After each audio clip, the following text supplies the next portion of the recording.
Pansy Parkinson.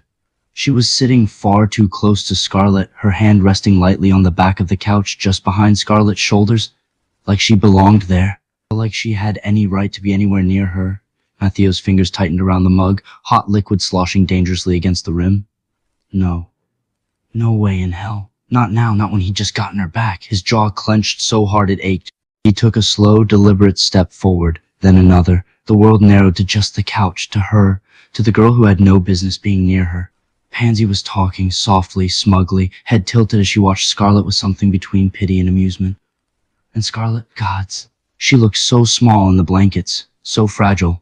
And yet there she was, still holding on to Mattheo's promise like it meant something, like she trusted him enough not to let her down again.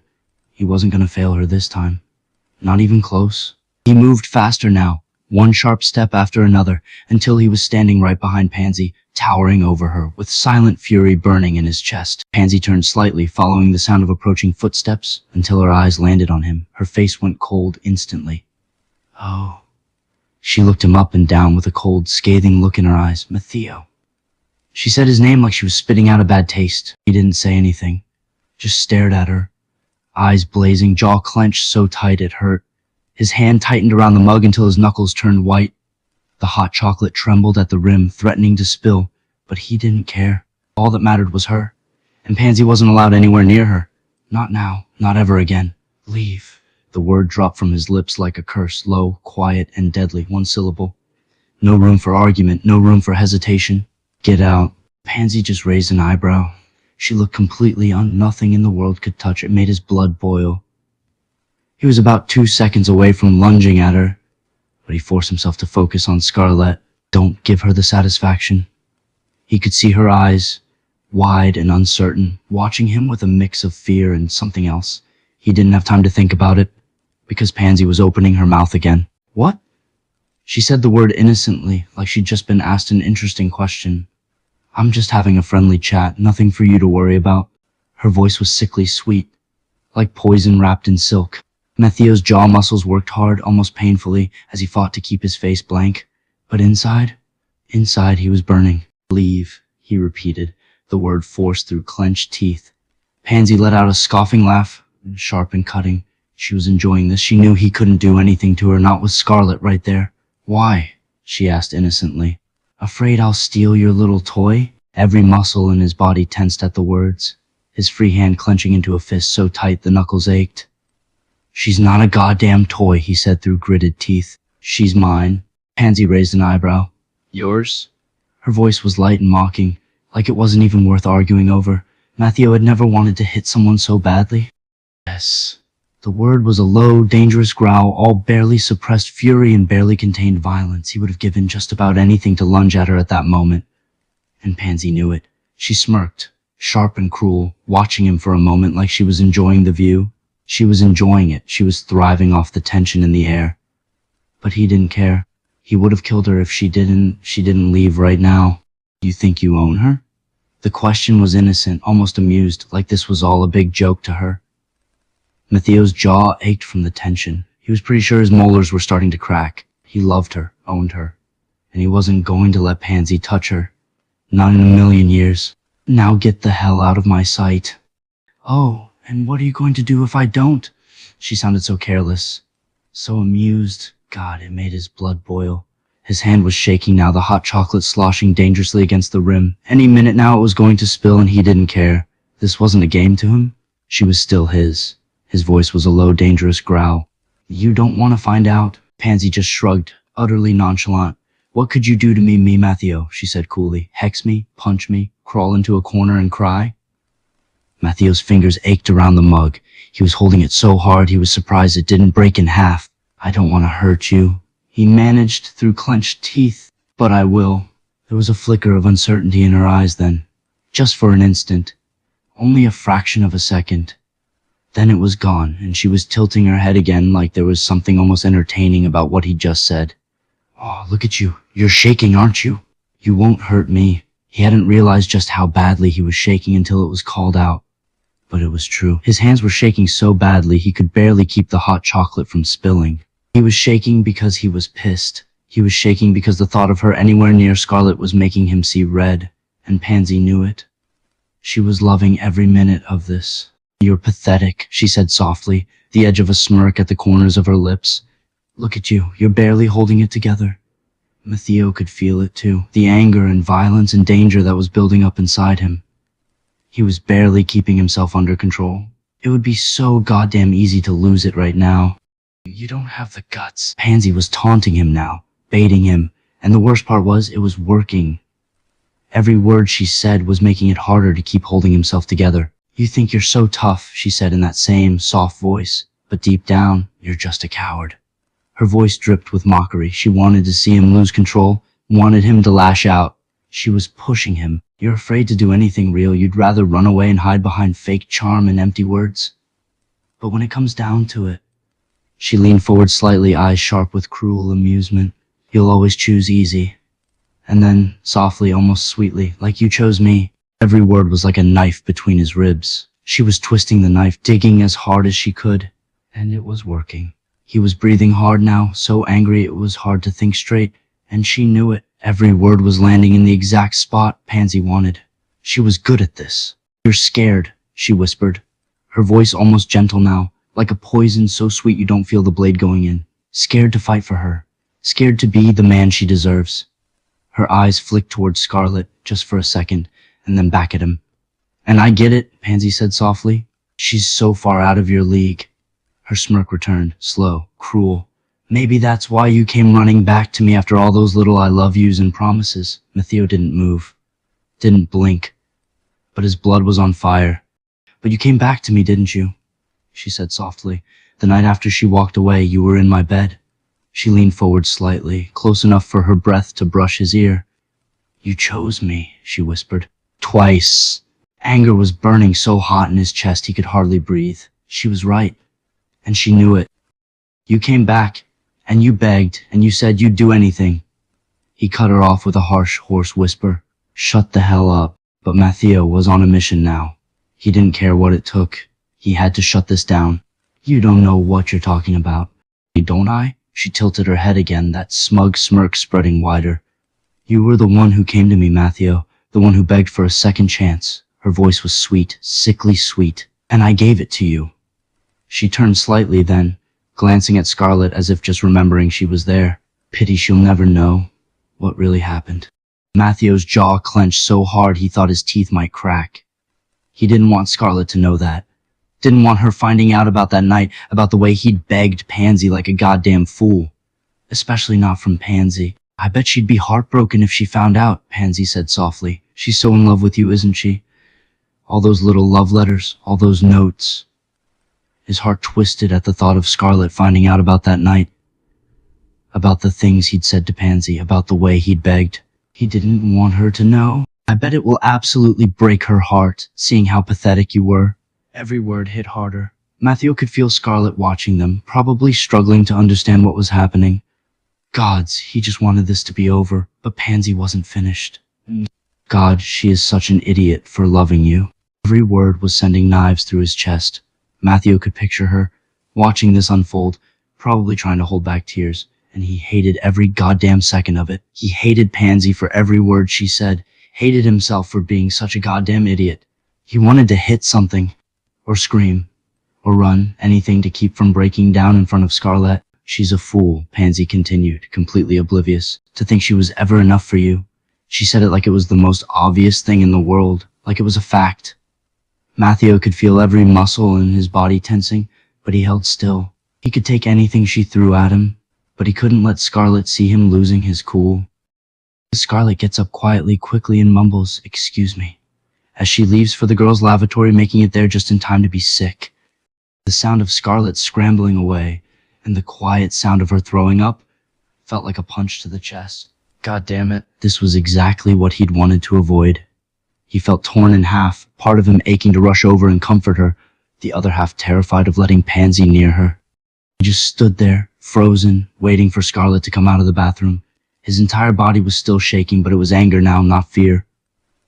Anger at himself, at Pansy, at the whole damn situation. How had it gotten so far? How had he let everything spin so far out of control? Gods, he didn't even know how to fix this. He didn't look away from the bathroom door, just stood there and waited. hoping she was okay. Scarlett sat on the cold floor, defeated, confused, scared. She knew she had to get up eventually, but she felt ill and couldn't bring herself to stand. Not yet. Nothing felt real. She didn't even feel like she was in her own body. "Goddamn, I wish I could apparate out of here," she said to herself under her breath. The quiet, shaky sound of her voice cut straight through him. He'd never heard her sound so defeated, so lost. He wanted to go to her, to comfort her and reassure her that everything was okay. But he didn't know what to say now. This was all his fault. It was his responsibility to fix. So he just stood there, frozen, listening to the quiet sound of her tears. He could hear her breathing, shaky and uneven, every second stretched on ever. His mind was racing. What the hell was he supposed to do? How was he supposed to fix this? He knew she wasn't okay, and it was his fault. Pansy had pushed him too far, but in the end it didn't matter. It didn't change the fact that Scarlett had walked away hurt and broken. Because of him. Gods. He hated himself right now. Time seemed to slow down and freeze. He stood there, heart twisting in his chest. He wanted to go to her, to hold her, to do something to make her feel better, but he was frozen. And she was alone in the bathroom, crying, probably wondering why he didn't follow her, wondering if she'd been wrong to get back together with him, wondering if he really didn't care about her. Just the thought was like a knife through his heart. She didn't know what to do. She knew she couldn't stay in there forever, but she wasn't ready to face him, because if she faced him, she would need to know every disgusting detail. She started inadvertently hatching escape plans. Was there a window she could climb out? No, not unless she wanted to take a deep dive into the Black Lake. Could she use a disillusionment charm? Of course not. Mattheo would spot her instantly. She'd be caught pretending to be a chameleon. It seemed almost comical. She could attempt to speak Parseltongue at the sink in hopes of another secret chamber. Maybe find a basilisk to swallow her whole and put an end to the drama that had become her life. Fuck. He couldn't stay still. It was killing him. Every second felt like an hour. He was desperate to go to her, to comfort her, to hold her, to fix it somehow, but he didn't know how. He didn't have the words to explain any of this. He was a mess. And if she thought he didn't care... God damn it, he whispered under his breath. He couldn't stand it any longer. He had to do something. He couldn't just stand here listening to her crying, not when it was his goddamn fault. He took a deep, shaky breath. He paused at the door, listening, before tapping gently. "Scarlett?" She froze. Fuck, why didn't she try the stupid basilisk thing? "Scarlett?" he repeated, his voice softer this time, urgent but gentle. His hand hovered near the door handle, heart pounding. He didn't want to push her, didn't want to make it worse. But he couldn't stand outside anymore, either. He knocked gently again. "Scarlett, please, just open the door," he said quietly. "I need to talk to you." God, he was desperate. His heart was racing, his mind a mess. He couldn't stand knowing she was on the other side of the door, crying because of him. "I know you're scared. I know you're hurt," he said, voice breaking slightly. "But I can't fix this if you won't let me in." He leaned his forehead against the door, closing his eyes. "Please," he whispered. "Just let me see you." There was a moment of hesitation. He could practically feel the silence on the other side of the door. His heart was racing now. Please, he thought, fingers curled against the wood. If she didn't let him in, he'd... Just when he'd half convinced himself she'd never open that door, the sound of the lock clicked. His entire body felt taut, a mixture of relief and tension. Finally, the door started to open. Scarlett poked her head out, eyes red-rimmed and puffy.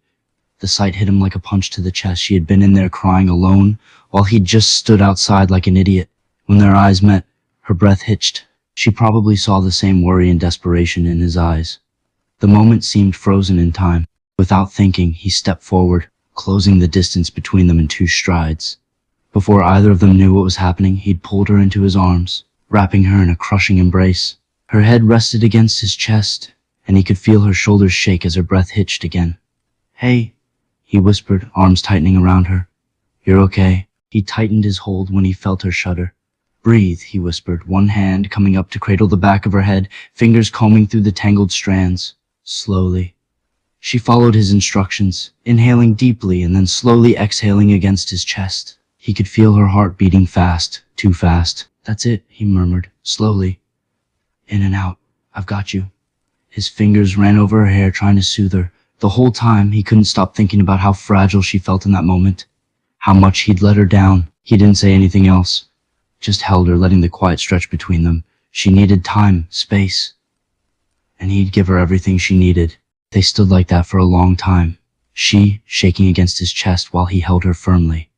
He wanted to apologize. Wanted to find the words to explain everything. Wanted to make whatever this was okay somehow. But he knew he couldn't just say those magic words, and everything would be forgiven. He'd hurt her. So he just held her. When her breathing was finally steady again, he took one of her hands in his, carefully rubbing his thumb over her knuckles. "Can you look at me for a second?" he asked quietly. There was a beat, then another. Then slowly, almost reluctantly, she lifted her head off his chest and looked up at him. Her eyes were red and raw, glassy with unshed tears. The sight nearly broke him. "I don't want you to believe anything Pansy says," he said gently but firmly. "She's twisting things, making them seem worse than they are." He swallowed hard. "That night, I was lost, drunk and stupid and hurting. I didn't go to her because I wanted her. I went because I thought if someone else could have me, maybe it would make me forget what I'd done to you." His voice cracked. "It was a mistake." A long pause. "Then, I don't expect you to forgive me tonight. But please, just let me stay beside you. Let me prove that your heart is the only one worth carrying." Didn't want to ask it, but she had to. "What did you say to her that night?" He didn't answer immediately. He didn't want to tell her, but he owed her the truth now. "I begged her to take me back." He hated how his voice cracked, hated how pathetic he sounded. "Told her I'd do anything to make things right." His eyes were locked on hers. "I said things I'd never meant. I was desperate." She was quiet, too quiet. He braced himself for her to pull away, but she didn't. She just stared at him, trying to process it all. She opened and closed her mouth, struggling for words. He could see the emotions warring in her eyes, pain, anger, confusion, hurt, but he stayed quiet, letting her speak. Finally, she managed a question. How much of it was a lie? His throat tightened. "Every word after you walked away was a lie," he said quietly. "Because there's no us, not with her. Never has been." He stepped closer, not touching her yet. "And yeah, I said things I didn't mean. That night, I told her she mattered more than you ever did. That it was all just games to me." His voice cracked. "I said those things because I wanted to hurt myself."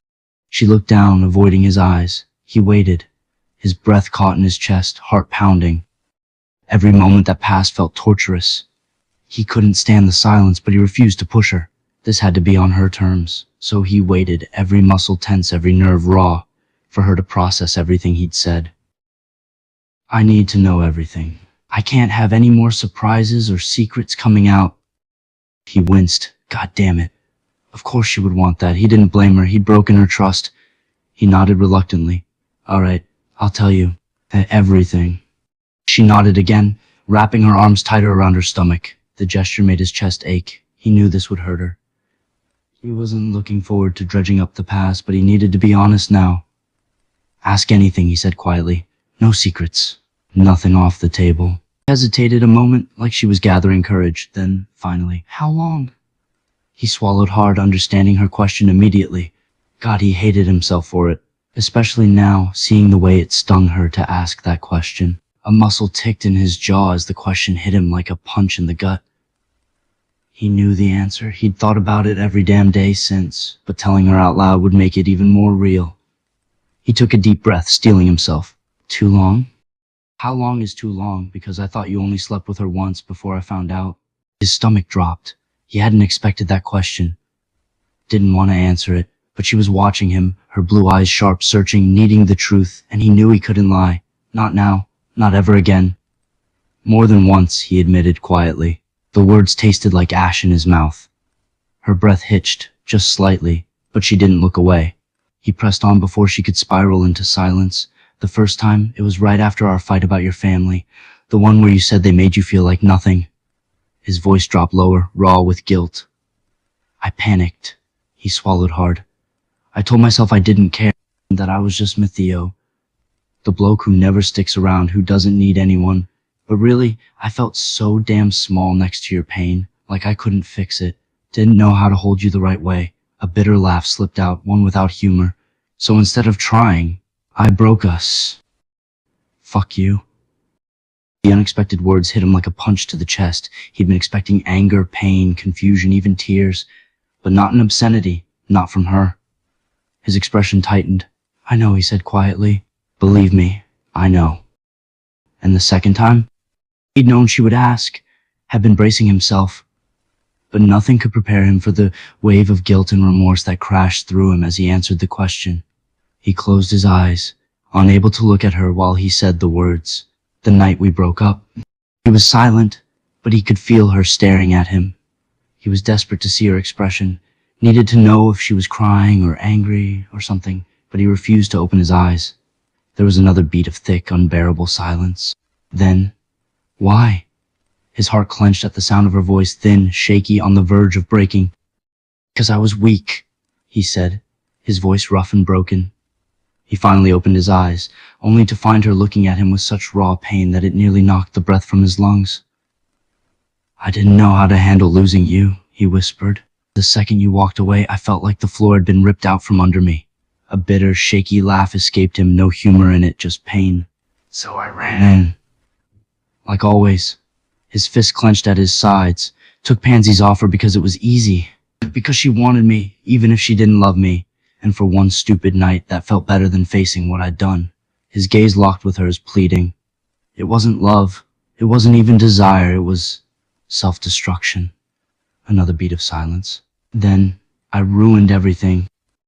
Yeah, that small quiet word tinged with so much hurt and pain was like a knife to the chest.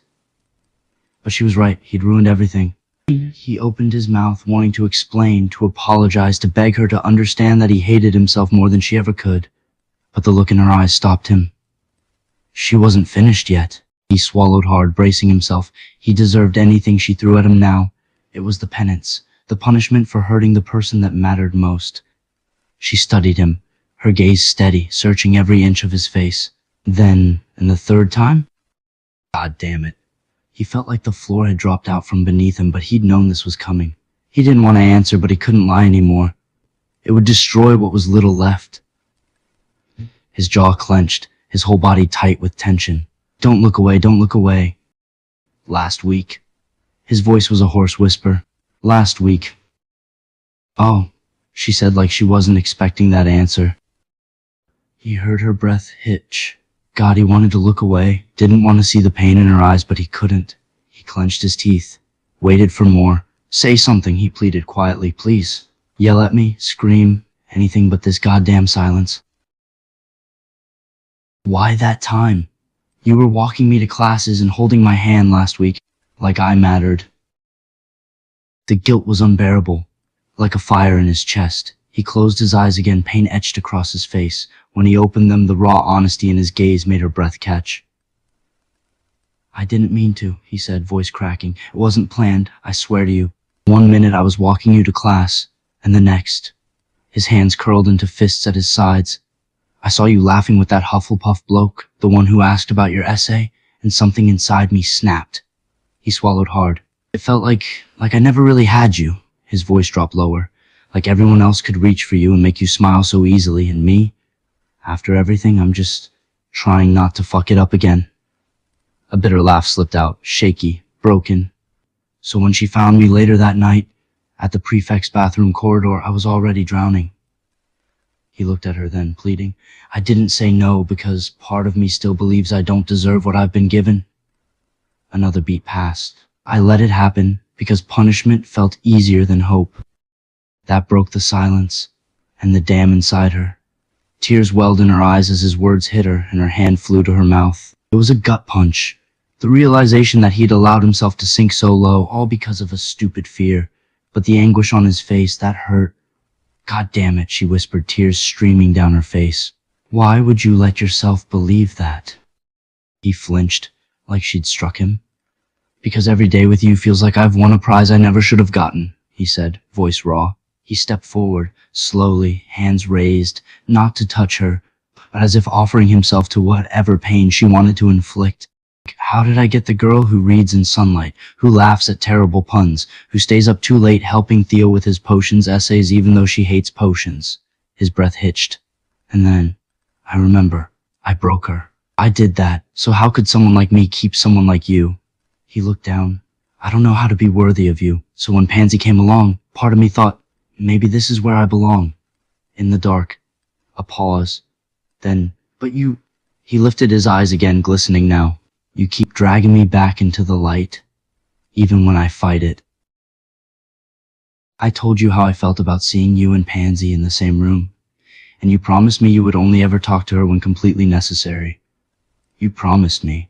I felt like a psychotic, jealous idiot for even mentioning it, but you were with her, so I guess that was my intuition. His whole body tensed, not because of the harshness in her voice, but the truth in her words. He'd betrayed her trust. He'd promised over and over that Pansy meant nothing to him, that he would never touch her again. And he'd believed it, until doubt and self-loathing and insecurity won out. He'd made his choice, and he had to own it. You're right, he said quietly. I'm not going to spend my life convincing someone to let me love them. She pauses, then quietly. I think you might be the worst thing that's ever happened to me. Her words hit him like a punch to the gut, painful, brutal, and true. His eyes glistened as he looked at her, guilt and anguish etched across his face. She was right. He'd done nothing but cause her pain and make bad decisions. And now he was losing the one thing that mattered. The thought of being the worst thing to ever happen to her was too much to bear. And his voice cracked as he spoke. I'm so goddamn sorry. You are the most selfish person I've ever met. I truly don't understand how you could do that knowing how much it would hurt me. I don't think you actually know what love is. You couldn't possibly.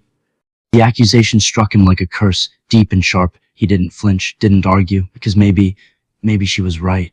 He'd always flaws like badges, impulsive, reckless, selfish, joked about it even. But this wasn't a game. This was love. Real, messy, terrifying love.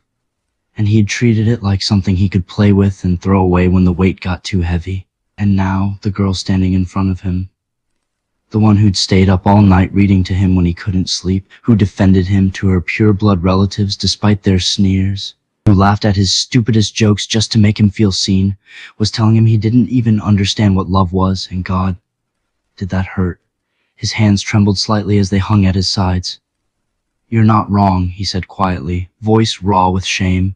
I've called myself every name you just did, and worse. He swallowed hard. But if I had to define it right now, I think I finally learned. His voice dropped lower. Love isn't about getting what you want. It's about staying, even when you're scared. It's choosing someone over yourself, and showing up every single damn day, a beat past. Then, I failed, he whispered, in every way that matters. Tears welled in his eyes, not because he wanted forgiveness, but because for the first time, without theatrics or deflection or charm, he truly understood how much damage he had done. And maybe, he said brokenly, you'll never believe me, but here's the truth. He looked straight into her eyes. No mask left now. No performance, just pain and honesty. Loving you is the truest thing I've ever done, even if I don't know how to do it right.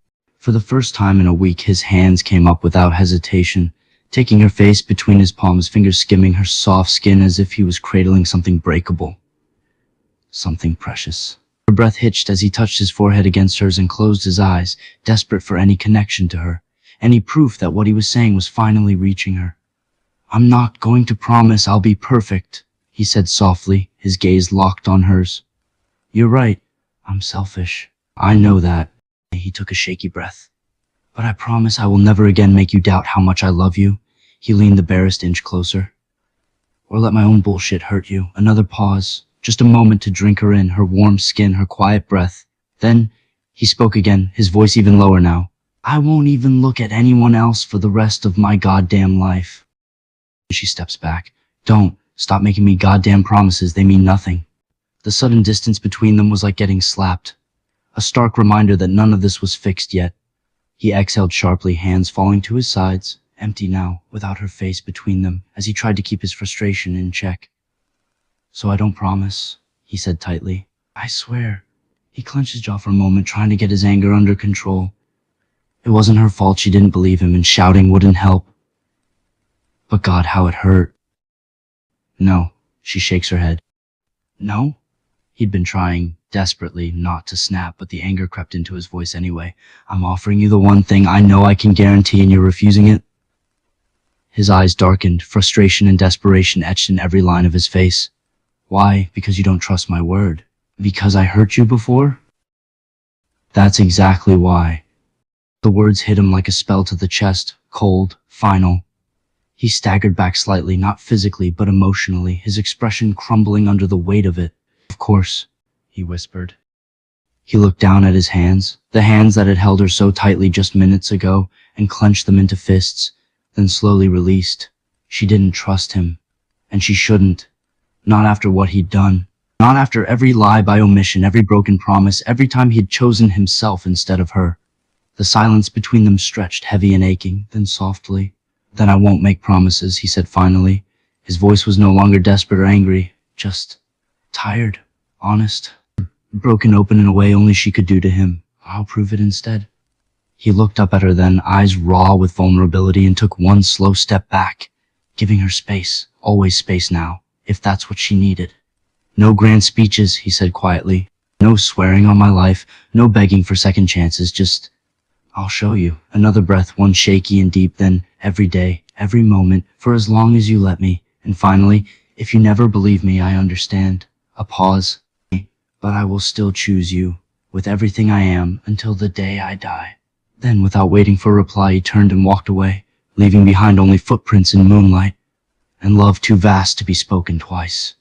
He'd walked away, but his words hadn't. They echoed inside her, so beautifully said. But they were just that, words. And he was good with words.